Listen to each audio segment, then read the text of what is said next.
C'est-à-dire ceux qui sont tout en bas, il ne va pas rayonner sur tous les Français. Pas Pourquoi mais pas direct, ça n'est pas, on parle de rayonnement indirect, on ne parle pas de rayonnement direct, monsieur Remorel. Qui vous a parlé de rayonnement direct? Je ne suis même pas sûr qu'il y ait un rayonnement tout court, ni direct, ni indirect. Vous voulez dire que quand une décision est prise au sommet, elle n'a pas de rayonnement à tous les niveaux? Tout à fait. Vous prenez le premier SDF dans la rue, il va vous le confirmer. Non mais donc là, on arrive à des positions politiques à la limite.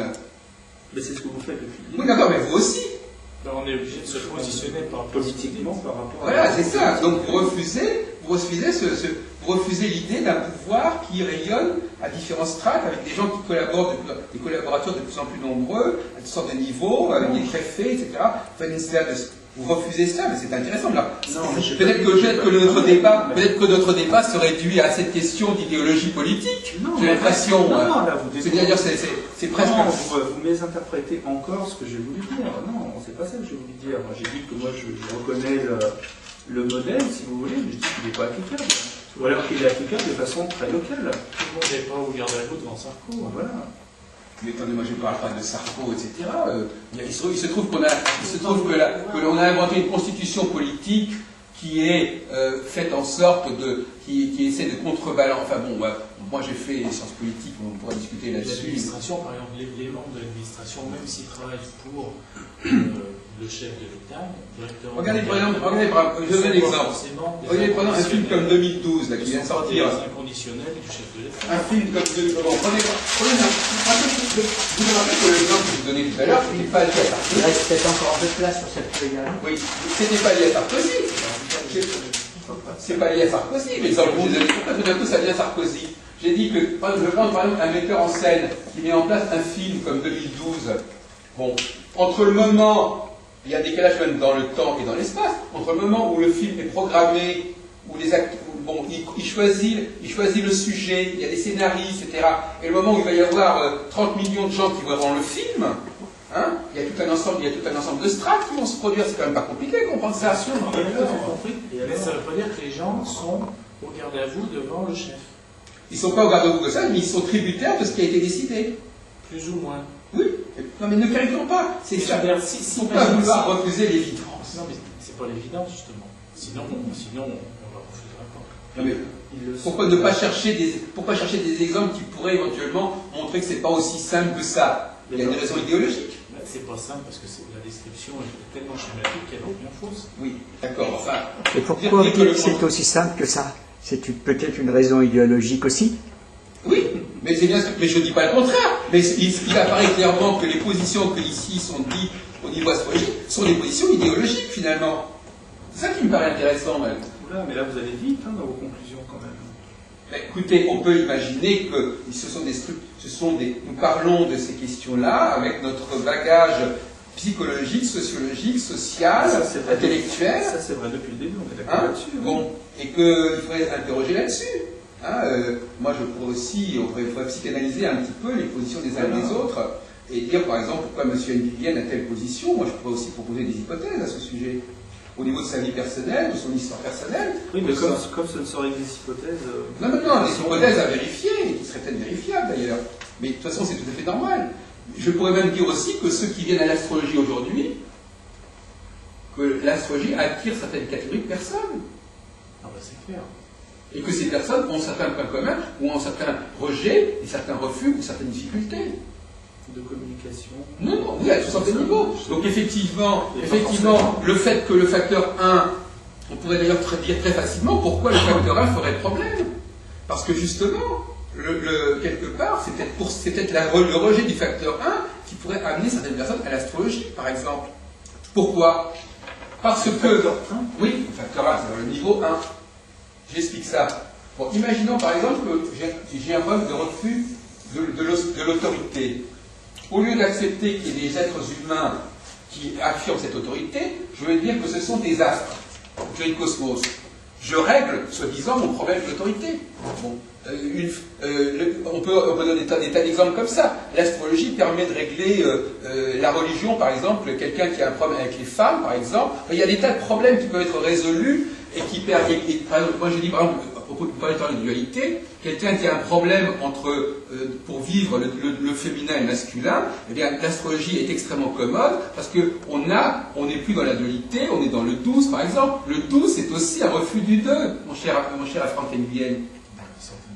Ah mais si, c'est beaucoup plus rapide. Quand quelqu'un a une difficulté à vivre le 2, eh bien il est très content d'être dans le 12. Parce que dans le 12, il n'y a pas cette dualité. Mais le 2 n'est pas en opposition avec le 12.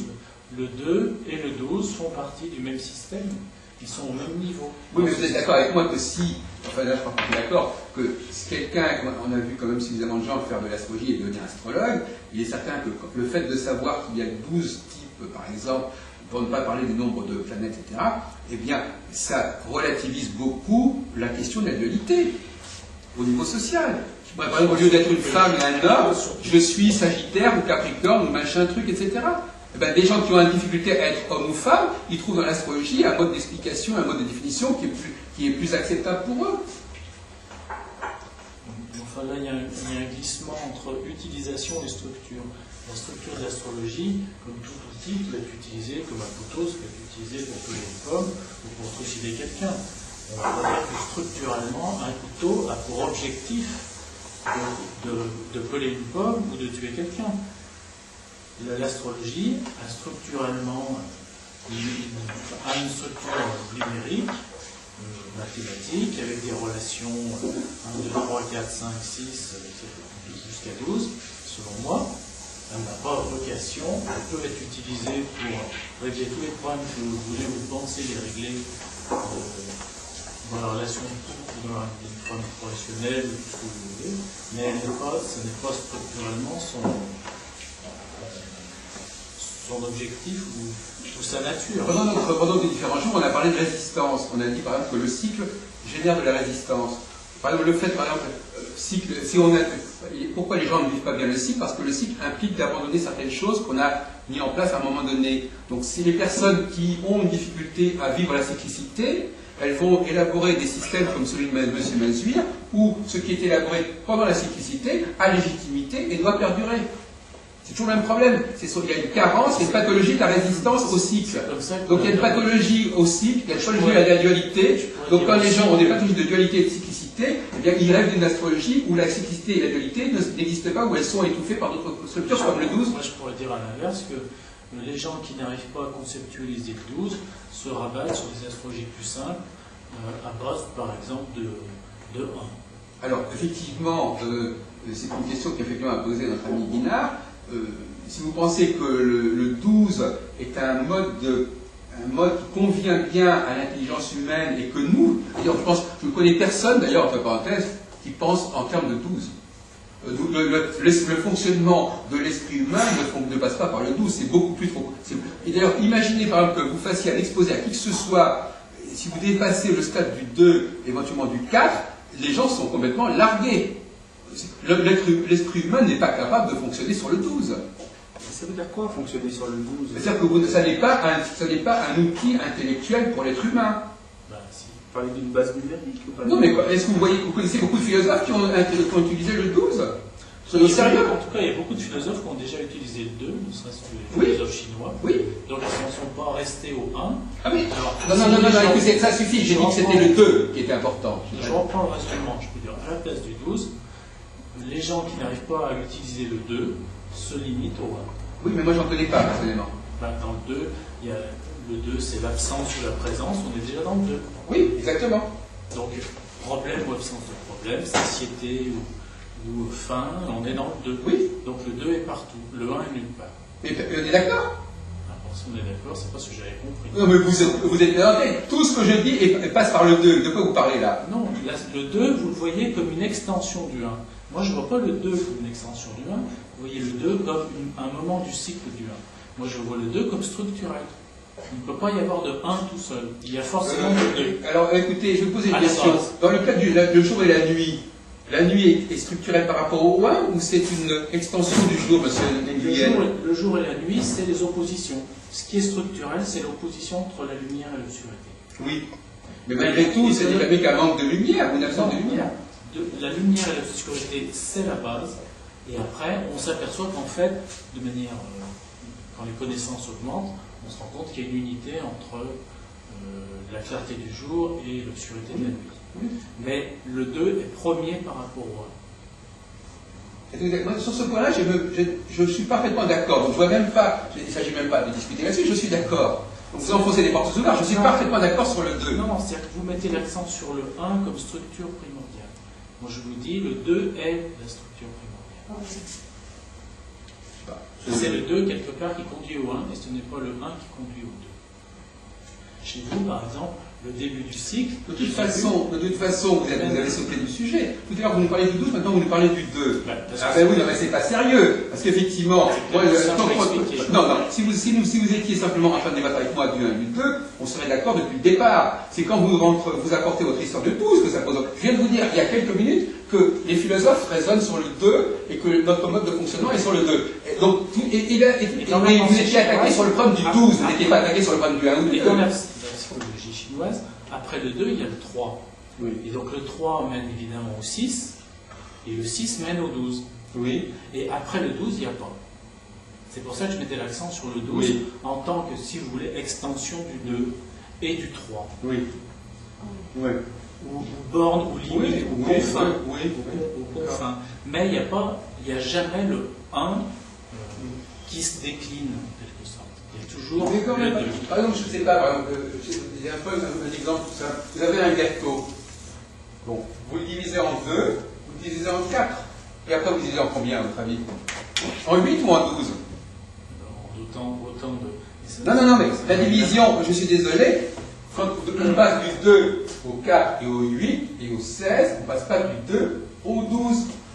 Si ce n'est par un artifice de subdivision et de trisection. En supposant à ce moment-là que la division des parts du gâteau correspond à la structure d'astrologie. Non, mais je veux dire que le 12 est fait. La seule, comme dit très bien M. Webber, la seule justification du 12, c'est un fait qui existe en tant que tel, ce sont les conjonctions du Soleil et de la Lune, ça n'a aucune justification numérique et intellectuelle viable. C'est un simple fait en soi qui existe et qui a été utilisé comme mode de structuration et de subdivision des cycles. Au final. Dans le 12, il y a les 4 saisons qui font 3 lunaisons. Donc on retrouve le 3. Oui. Putain, je ne comprends pas très bien. De la même manière que vous divisez votre... On peut très bien diviser les saisons en 8. Pourquoi d'ailleurs, on peut très bien avoir une division en 8. On n'est pas obligé d'avoir une division en 12. Puisqu'on suit les nouvelles lunes, on suit les lunaisons. Non. Ce que M. Bremerel vous dit, c'est qu'on n'a pas... Qu'est-ce que je dis? Il dit qu'on a importé un système, on a importé un système qui existait au niveau de la structuration saisonnière et qui est fondé sur le Soleil et la Lune, et que ça, c'est tout, point final. Ça n'a aucune valeur autre que cela. Et c'est justement typiquement du type 2. Qu'est-ce que c'est que le type 2? Je veux subdiviser, j'importe telle et telle information à gauche ou à droite, et je nourris mon système de subdivision avec cette information. Comme ça, comme Nicolas, par exemple, pour nourrir puisqu'il a abandonné la symbolique planétaire, classique ou mythologique, il a élaboré un autre système qui est très intéressant et qui il le plaque sur ses subdivisions. C'est son droit. Il y a une énorme liberté. Ce que vous ne voulez pas accepter, c'est qu'il y a une énorme liberté de créativité au niveau de la subdivision. On peut importer toutes sortes de choses. Même dans le cas du Zoé hier, l'autre jour à Marseille, il y a une jeune femme qui nous a fait un exposé remarquable, n'est-ce pas, sur le zodiaque, en disant qu'il y avait des archétypes, etc. Mais je lui ai dit, mais chère madame, tout ce que vous dites sur les valeurs zodiacales, c'est peut-être très juste, mais ça ne vient peut-être pas de l'astrologie. C'est peut-être quelque chose qui a été importé en astrologie. C'est ça qu'il faut dire. Dans le 12, on importe des éléments extérieurs à l'astrologie et on les utilise pour structurer l'astrologie. Donc on peut après on peut faire un tour de passe-passe en disant regardez comme ma structuration est brillante puisqu'elle fait appel à des connaissances aussi intéressantes. Et vous, ça c'est des manœuvres faciles à démontrer, vous comprenez? Vous utilisez, c'est pas comme par exemple, imaginez par exemple vous construisez une ville quelque part, vous donnez des noms de rues qui sont d'un intérêt prodigieux, qui ont une valeur poétique prodigieuse, et après vous dites, voyez-vous, mon découpage de cette ville il est puissant puisqu'elle porte des noms très intéressants. Mais c'est tout, ça, c'est un tour de passe-passe, ça. On peut effectivement nourrir ces subdivisions avec des choses d'un intérêt passionnant. Mais cet intérêt passionnant qui va nourrir ces subdivisions, et je répète, je suis parfaitement d'accord avec Giuseppe Ibezza, les 12 signes, vous savez très bien, monsieur Nguyen, que autant il est légitime de dire que le Soleil passe par des périodes estivales ou hivernales, autant c'est tout à fait discutable de dire que Saturne, quand il est dans le Lion, est dans une période estivale, etc. C'est ce qu'a d'ailleurs dit magnifiquement M. Guinard. Il a dit clairement, ce qui est valable au niveau du Soleil ne l'est pas zodiacalement au niveau des planètes. Parce que les planètes n'ont rien à voir avec... Ce n'est qu'un arrangement. C'est pour ça que je suis tout à fait d'accord avec Giuseppe Ibezza, pour dire que le niveau 2, c'est un niveau qui est très créatif, qui est très heuristique, où on importe des tas de choses, où on nourrit l'astrologie de toutes sortes d'informations, empruntées à la neurolinguistique, à la PNL, à tout ce que vous voudrez, mais ça n'est qu'une façon d'illustrer, que chacun peut avoir d'illustrer son système de représentation du cycle, de balisage du cycle. Le problème que je vois entre vos deux positions, c'est que dans le niveau 1, vous ne mettez pas la même chose que moi. Dans le niveau 1, je mets la dualité. Moi aussi. Eh bien, ça tombe bien. Mais par contre, les déclinaisons que vous faites, enfin, disons, les ramifications que vous rajoutez au niveau 2, j'ai l'impression que ce ne sont pas les mêmes que je rajouterais au niveau 2. Ah mais moi, il y en a autant. Attendez, les ramifications, il y en a un nombre infini. Alors, je ne vois pas pourquoi j'en rajouterais plus une autre. Et j'enrichirais le niveau 1 en considérant que la structure du niveau 1 va jusqu'au 12, puisque le 1 correspond, contient le 2, contient le 3. Non, mais de toute façon, le débat reste ouvert, je suis tout à fait d'accord, mon cher. Ce que j'apprécie... J'aimerais entendre le point de vue de Serge. Oui, parce que est-ce que vous êtes d'accord, parce que finalement il a raison, soyons constructifs, est-ce que vous êtes d'accord pour qu'il peut être intéressant d'entretenir, d'engager des discussions autour de ces représentations? Alors déjà, entre le 1, le 2 et le 12, je n'ai pas de position. Je ne suis ni d'accord ni pas d'accord avec vous. Non, mais on pourrait imaginer que la vie astrologique soit organisée autour de ce genre de... Au lieu de faire des colloques sur n'importe quoi, on fait des colloques sur ce genre de choses. Franchement, non. Je ne vois pas trop où est-ce que cela pourrait aboutir. Pour moi, les désaccords sont trop lointains. Pour moi, au fond de tout ça, c'est le problème depuis le début. Il y a un problème de légitimité.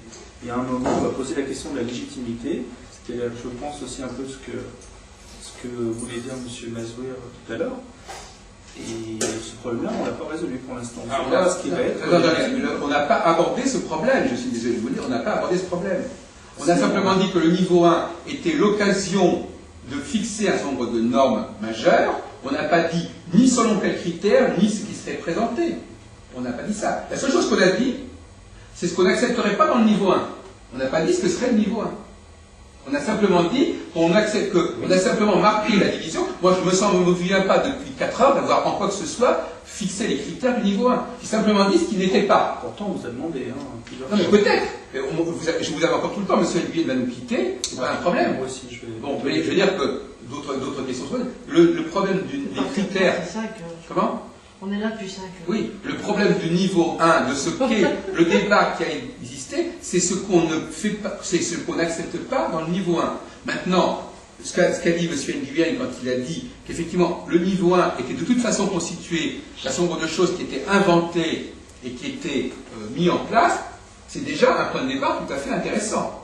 Depuis le début, moi je vous dis que la plupart des astrologues n'accepteront pas ça. Pour eux, il faudra une autre légitimité là-derrière. Attendez, je n'ai pas dit qu'il avait épuisé le problème. J'ai dit que cette position est intéressante et qu'elle est bien. D'autant plus que quand il dit, quand il s'empresse de dire qu'une fois que ces choses ont été constituées, elles se sont ancrées dans l'inconscient politique, elles ont perduré, ça remet en question l'idée que parce qu'on a construit quelque chose au départ, ça n'a pas de valeur. Ce qui est arbitraire au départ peut acquérir une valeur profonde à partir du moment où c'est ancré par les autres. D'ailleurs, c'est ce que vous avez dit d'une certaine manière aussi. Mais la Terre n'est plus carrée maintenant. Le temps elle est ronde. Finit par entériner l'astrologie. La Terre n'est plus plate. La Terre n'est plus plate, elle est ronde. Et la Terre plate, elle existe dans très peu de conscience. Maintenant qu'on sait qu'elle est ronde, au prix de l'avis de ceux qui l'ont dit, qui ont été les premiers à le dire, eh bien, ça s'est dissous. Là, c'est une position qui est totalement linéaire. Et il est évident que pour moi, il ne s'agit pas de faire de l'anachronisme. Il est évident que même si il y a X milliers d'années, on pensait que les étoiles et les planètes faisaient partie d'un seul et même système, c'est pas une raison pour changer ce système aujourd'hui. puisque il a fallu du temps. Donc là, on tombe dans les excès de la modernité, qui est totalement anachronique et décalée. Il s'agit bien d'accepter les représentations, en effet, d'autrefois, et ce sont des représentations qui ont perduré. Il ne s'agit pas de plaquer, de transformer l'astrologie au regard de ce que nous savons aujourd'hui de la réalité cosmique. Il s'agit d'une perception subjective. Les hommes ont créé une astrologie subjectivement en raison de leurs connaissances et en raison de leurs besoins. Et ça, c'est un point important. Sauf que ce que sous-entend Louis Messuire, c'est que le changement est possible dans les représentations. Il est possible en phase 2. Bon, en phase 2, il est possible. La phase 2 est une phase d'aménagement de l'astrologie sur les valeurs de l'époque. Et la phase 4 est un aménagement de l'astrologie par rapport aux demandes des clients et de la société dans laquelle ils se trouvent. Donc ces phénomènes d'ajustement et d'aggiornamento et de mise à jour sont prévus dans les phases successives. Et c'est pour ça que j'ai dit tout à l'heure, est-ce que j'ai pas dit moi-même qu'on pouvait intégrer Pluton en phase 2? J'ai dit qu'on pouvait intégrer Pluton, mais pas en phase 1. C'est ce que j'appelle démontrer votre hypothèse. Si vous revenez toujours à votre structure de découpage en 4, comme si elle était avérée. On n'en est pas sûr. Ah non, mais attendez, on n'a jamais dit que la découpage. On peut très bien en imaginer d'autres, des découpages, c'est évident. Ah bon, j'ai l'impression que vous le teniez ça pour acquis. Ah ben non. Mais l'idée d'un découpage, on peut peut-être le découper en 3 ou en 5, etc. D'ailleurs, c'est tout à fait possible. On peut pas mettre les astronomes comme étant la phase numéro 1, et puis, enfin je veux dire, ça c'est toute forme, le mot, vous l'avez dit vous-même, toute forme de découpage est arbitraire. Toute forme de découpage est vouée à être remplacée par un autre découpage. Moi, par exemple, si vous me dites, Monsieur Albron, moi, vous avez découpé en 4, bon, globalement, je suis d'accord avec vous, parce que sur le principe, je suis d'accord, mais moi, je propose de découper en 6, je dirais, pourquoi pas? Parce que vous serez d'accord sur le principe du découpage, et que vous ne serez pas d'accord, et de toute façon, j'ai dit moi-même autant il fallait être d'accord sur le principe, autant les désaccords au niveau 2 étaient souhaitables, puisque c'est une diversification, une créativité. C'est-à-dire qu'il faut qu'il y ait diversité. Donc plus les désaccords et plus la diversité se fait en cours de route, mieux c'est. Ben, c'est ça le truc. En tout cas, c'est très réconfortant. Ce découpage, je vous dis, à mon avis, ça ne peut pas tenir. Eh ben, proposez-en un autre. Mais je ne vois pas de découpage, surtout pyramidal. Alors attendez, le zodiaque est un découpage, oui ou non? Oui, et alors? Eh ben alors, donc, alors vous refusez toute forme de découpage? Non, j'ai dit que le découpage d'une communauté ou même d'une pensée astrologique, je ne le voyais pas. Je ne le vois pas comme ça. Pas avec les niveaux 1, 2, 3, 4 que vous avez décrits. Alors vous allez nous expliquer un jour comment vous structurez la société, les sociétés humaines.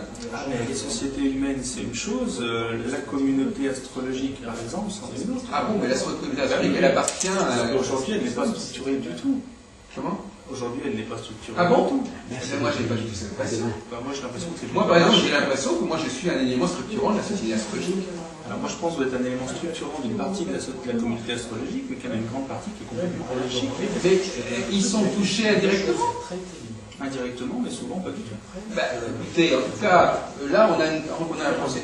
D'accord, ça c'est possible. Enfin, moi je crois que il se trouve que moi j'ai touché depuis 35 ans au problème de pouvoir, aux responsabilités communautaires, et que je suis bien placé pour savoir les effets de ce qui se passe, de ce qui se décide en lieu, et des effets à différents niveaux. Bon. Donc de toute façon, je crois que là-dessus tout le monde est d'accord, c'est une question de bon sens. Il y a un pouvoir, et ce pouvoir se décline. Et ce pouvoir se diversifie. Et le pouvoir dans la communauté astrologique, qui est là pour l'instant? Personne. Il y a des petites cités ici et là, selon les différents courants. Au revoir, merci beaucoup. Hein. À demain. Alors. Donc, alors là, vous aviez vous-même. Vous êtes en train de nous parler de la communauté. Vous voulez qu'on aille dîner quelque part ou non, je vais partir. D'accord. Donc, vous mettez en avant le problème de comment est organisée la société astrologique et la communauté astrologique. Donc finalement, le débat maintenant est là-dessus. Comment? Bon, c'est pas un débat qui m'intéresse quand même, parce que je connais bien ces questions-là, on va dire. Ah non, mais maintenant, vous avez dit que la communauté astrologique était structurée, je dis qu'elle ne l'est pas. Je n'ai pas dit ça. J'ai dit qu'elle était astructurée. Astructurée. Vous avez dit tout à l'heure qu'on était dans le passé et dans le futur. Je ne vous ai jamais dit que j'étais en train d'écrire le présent. Et alors? Ils m'ont dit qu'il est possible de la structurer de cette façon-là, et je dis aussi que de toute façon, elle est forcément structurée comme ça, puisque toute société humaine fonctionne comme ça.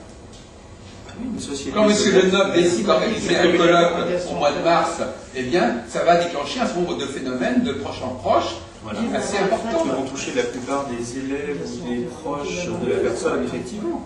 Et ça va avoir finalement très peu d'impact. Non, mais je n'ai pas dit que c'était le chef, je dis qu'il y a des... Ne demandez pas, ne demandez pas l'impossible, ne passez pas par l'absolu. Je suis en train de vous faire remarquer que vous parlez de différentes structures qui sont tout à fait valables, mais appliquées à l'ensemble de la communauté astrologique, pour l'instant, je vois. Mais c'est tout à fait possible. Mais cela dit, je ne parle pas de l'organisation associative de la communauté astrologique, je parle de l'organisation intellectuelle, qui ne passe pas forcément par... Non, c'est un autre problème. Ne mélangeons pas tout. Que tel et tel groupe, quel tel ou tel leader associatif, au RAO, machin truc, veuille maintenir son indépendance, c'est une chose. On parle de la vie intellectuelle. Et on sait très bien que ça dépasse et ça déborde complètement les questions de division associative. Ouais, je pense que les enjeux sont bien plus profonds, bien plus difficiles à maîtriser et ne sont pas tous ceux dont on a parlé aujourd'hui. Aujourd'hui, on a parlé beaucoup d'organisation, d'efficacité, etc. Mais à mon avis, les enjeux sont ailleurs quand même. Pouvez-vous nous dire en 3 minutes, terminer, donner des directions de recherche au niveau des enjeux qui seraient plus intéressants à aborder? J'espère que vous n'êtes pas trop déçus par notre discussion. À aborder dans ces commissions-là? Non, vous dites qu'il y a d'autres enjeux plus importants. Pouvez-vous nous dire lesquels? Quand vous parlez de structurer Ah oui, d'accord. Même au niveau intellectuel, même simplement l'approche intellectuelle de l'astrologie. Sur le plan humain, je pense que ça ne marche pas.